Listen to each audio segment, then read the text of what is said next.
Are you sure you want me to do this? Clark Kent, Daily Planet. What's your position on the Bat Vigilante in Gotham? You know you can't win this. It's suicide. The greatest gladiator match in the history of the world. Son of Krypton versus Bat of Gotham. If I wanted it, you'd be dead already. Tell me, do you bleed? You will.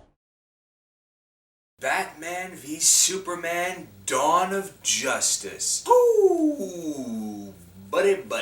The most noticeable thing about Batman v Superman is the very simplistic fact that Man of Steel came before it. That's not necessarily a bad thing, but it's something to keep in mind, because a lot of people did not like the way Man of Steel portrayed Superman. The difference is that in BVS you actually see the ground level experience. You don't see it from that epic scale that everybody remembers from Man of Steel, how it was just over the top and epic and blowing this up and this falling apart. No, you get to see it from Bruce Wayne's standpoint, on the ground, among the people, and that is the first thing that just sets this movie apart from any other way they could have ever interpreted the Bat versus the Superman. The entire movie bases itself around the fact that Bruce Wayne doesn't trust Superman. The fact that the entire world doesn't quite know what to make of Superman. This is exactly the way I really wanted them to play this out. The fact that there is no cause without effect. There is no action to no reaction. What happened in Man of Steel is very much prevalent and of course takes effect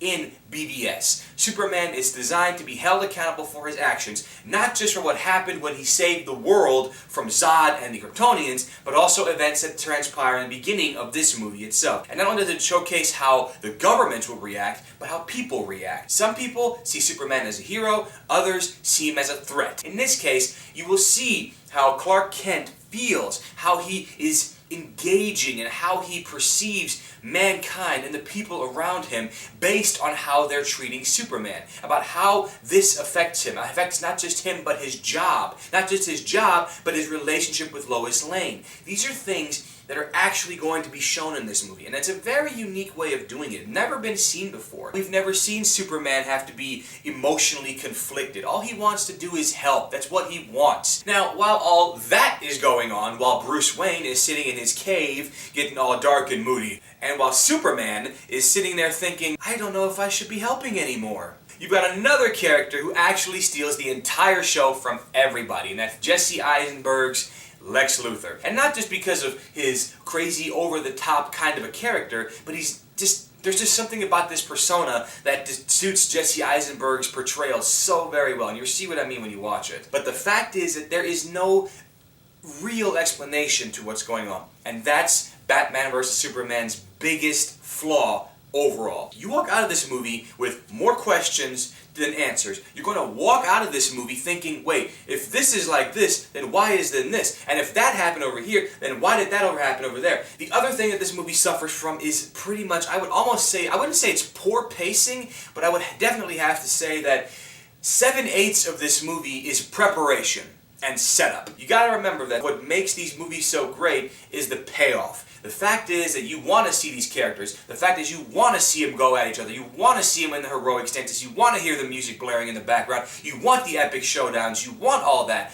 And you know what? You get it. The only drawback is it legitimately feels a little bit too drawn out and the pacing just seems a little bit off. On top of everything else, the movie is definitely designed as sequel bait. No joke. The movie is obviously a setup for the Justice League movie, and that is very obvious. So much setup.